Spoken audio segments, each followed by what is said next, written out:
Add the tribal tattoos on his forehead, and he must seem as foreign to this female cop as she was to him. I am.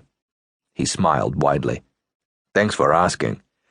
Could you tell me where Jan Tommen conducts his meetings? Aha! You must be that Chandu fellow. Yep, I am that Chandu fellow. He wondered if there was a poster with his image and name on it somewhere in the station. I heard about you. You're not the only one. Chandu had no idea what Jan had been saying about him, but it didn't exactly help his line of work when every cop in Berlin knew who he was. The woman was eyeing him up and down. She muttered. She seemed to like what she saw. The conference room? Chandu said, unnerved by her thorough inspection of his body. The woman flinched and went back to being all business. Go down that hallway all the way to the end. Take a right, second door on the left. Chandu walked past the woman. He could feel her watching him until he was all the way around the corner. Max was waiting for him in the meeting room. Seeing a trusted face put him immediately at ease. Hey there, Max. He gave the young computer freak and sometime hacker a friendly pat on the shoulder. Max's long hair stuck out in all directions. His pants were too short for his skinny legs, and those green sneakers he never took off were probably part of his feet by now. The only aspect of his appearance that had changed in the weeks since Chandu had last seen him was his t-shirt, which was bright red with the word Bazinga in large black letters. Max looked up, grinned, and then turned back to his keyboard. Be done in a sec. Just have to finish connecting to forensics. Don't let me disturb you, Chandu said, and went over to a bulletin board near the door. On one side hung photos of a large home. The stark rooms were shot from various perspectives. Next to them were images of a cemetery. The body of a man lay face down in a rectangular open grave that looked freshly dug.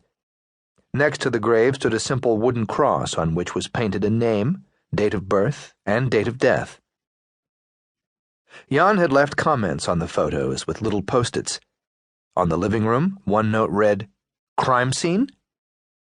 Jan had noted, "Murder weapon not determined," on a grisly close-up of the back of a completely shattered head. Chandu was looking over a map of the cemetery when Jan strode in. Good morning, old buddy. Morning.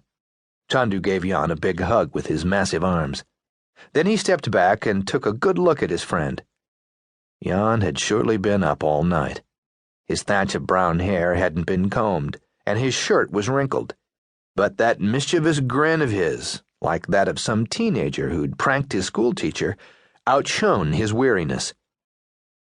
Jan was an experienced investigator, but in his last case he'd come under suspicion of murder himself. He had gone into hiding at Chandu's place, and the whole episode had been incredibly rough on Jan. Chandu wasn't sure if he was ever going to be the same good old Jan again. How does it feel to be working for homicide? Jan asked. Don't go exaggerating now, Chandu replied. I'm just a freelance informant. Admit it, you're getting off on it. On what? Being in homicide. The last time I was here, I was questioned about the murder of a pimp. They suspected me of being a henchman for the Russian mob, not to mention what they said about me being a debt collector. So to answer your question, no. Jan changed the subject. Are we all here? He said. We are, Max answered, turning his laptop around. The screen showed Zoe over in forensics, in the pathology lab. She had her long hair pinned up and wore a white lab coat.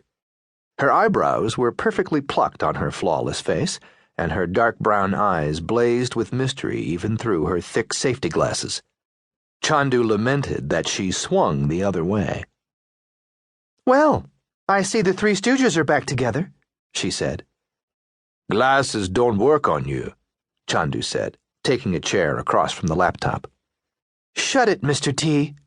Ah, my little honey. I've missed you. Well, the feeling is decidedly not mutual. And don't call me your little honey.